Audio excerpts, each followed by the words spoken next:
আশা করছি তোমরা সবাই খুব ভালো আছো।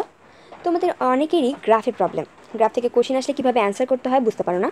চলো আজকে আমরা এক ক্লাসেই সব রকম গ্রাফ এবং গ্রাফ থেকে কোশ্চেনগুলো আমরা কীভাবে সলভ করব সেগুলো দেখে ফেলি। এখানে দেখো প্রথমে ওয়াই সমানুপাতিক এক্স, তাহলে আমরা জানি যে কোনো একটা সমানুপাতিকের গ্রাফ কেমন হয়, মূলবিন্দুগামী সরলরেখা। তার পাশেটাতে দেখো ওয়াই সমানুপাতিক 1/x, এখানে কিন্তু ওয়াইটা 1/x এর সমানুপাতিক, তাহলে শুধু ওয়াইয়ের সাথে এক্সের সম্পর্ক কীরকম, ব্যস্তানুপাতিক। এখানে দেখো আমরা যদি y/1/x নিতাম এখানে, তাহলে কিন্তু আমাদের গ্রাফটা হয়তো মূলবিন্দুগামী সরলরেখা। কিন্তু আমরা যেহেতু এখানে শুধু ওয়াইয়ের সাথে এক্স নিয়েছি, তাই এটা ব্যস্তানুপাতিক। ওয়াইটা হচ্ছে এক্সের সাথে ব্যস্তানুপাতিক সম্পর্ক, আর ব্যস্তানুপাতিক হলে আমাদের গ্রাফটা হয় কীরকম, আয়তাকার অধিবৃত্ত। এখানে কি বলেছে, ওয়াই সমানুপাতিক √(x), তাহলে যদি ওয়াই এর সাথে √(, আমরা এক্স নিতাম, তাহলে কিন্তু আমাদের গ্রাফটা হতো মূলবিন্দুগামী সরলরেখা। কিন্তু আমরা যেহেতু এখানে ওয়াই এর সাথে শুধু এক্স নিয়েছি, তাই আমাদের গ্রাফটা কী হবে, নিম্নমুখী পরাবৃত্ত। আবার এদিকে যদি একটু লক্ষ্য করো, দেখো ওয়াই সমানুপাতিক x², তাহলে ওয়াই এর সাথে আমরা শুধু এক্স নিয়েছি, তাহলে x² মানে a² যুক্ত যেটা হবে সেটা গ্রাফটা কীরকম হবে, ঊর্ধ্বমুখী পরাবৃত্ত। দেখো আমরা যদি এখানে ওয়াই এর সাথে x² নিতাম, তাহলে কিন্তু আমাদের সমানুপাতিক না, সমানুপাতিক হলে কি হয়, আমরা জানি যে সমানুপাতিক হলে সেটা মূলবিন্দুগামী সরলরেখা হয়, তখন কিন্তু আমাদের মূলবিন্দুগামী সরলরেখা হতো। যেহেতু আমরা শুধু ওয়াইয়ের সাথে এক্স নিয়েছি, তাই আমাদের এটা ঊর্ধ্বমুখী পরাবৃত্ত হয়েছে। চলো দেখি যে এক্সামে কীভাবে কোশ্চেন হয়। এখানে দেখো যে ইকে সমানুপাতিক p², মানে গতিশক্তি ভরবেগের বর্গের সমানুপাতিক। তাহলে যদি আমরা এভাবে নিই যে ইকে নেই এবং এখানে যদি p² নেই, তাহলে কী হচ্ছে, দেখো ইকেটা p² এর সাথে সমানুপাতিক না, তাহলে আমাদের উত্তরটা কী হবে, মূলবিন্দুগামী সরলরেখা, তাই তো।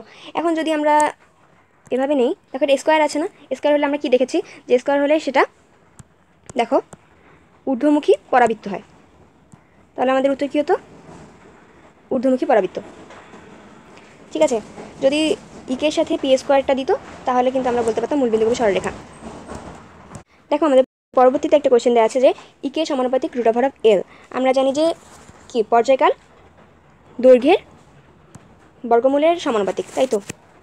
এখন দেখো আমরা এটা কীভাবে সলভ করতে পারি, টি এর সাথে যদি আমরা √(l) নেই, তাহলে দেখো এবং এখানে √(l) নেই, তাহলে কিন্তু আমাদের উত্তরটা হতো মূলবিন্দুগামী সরলরেখা।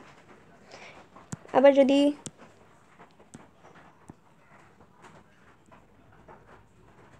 আমাদের যদি বলে যে টি এর সাথে এল এর সম্পর্ক কী, টি এর সাথে এল এর গ্রাফটা আর্ট করতে, তাহলে উত্তরটা কী হবে, এখানে শুধু এল, তাহলে এটা দেখো √(, আছে না, তাহলে টি এর সাথে এল এর সম্পর্কটা কীরকম, বর্গমূলের সমানুপাতিক, তাহলে এটা হবে নিম্নমুখী পরাবৃত্ত।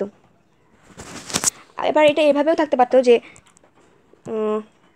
এল এর সাথে টিটা কি বর্গের সমানুপাতিক, এভাবে কোশ্চেনটা আসতে পারতো।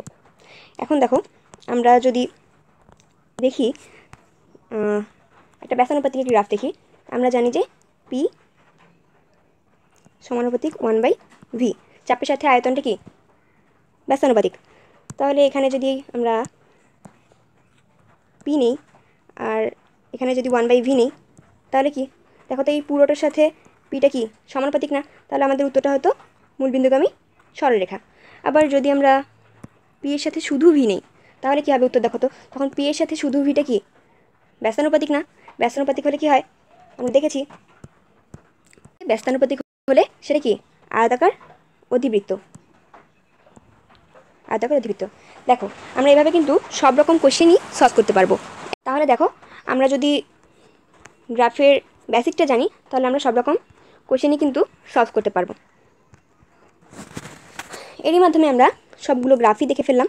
তোমাদের কাছে ক্লাসটা কেমন লেগেছে জানিও, এই গ্রাফের কোশ্চেনগুলো সলভ করিও, তাহলে বেসিকটা ক্লিয়ার হয়ে যাবে। ধন্যবাদ।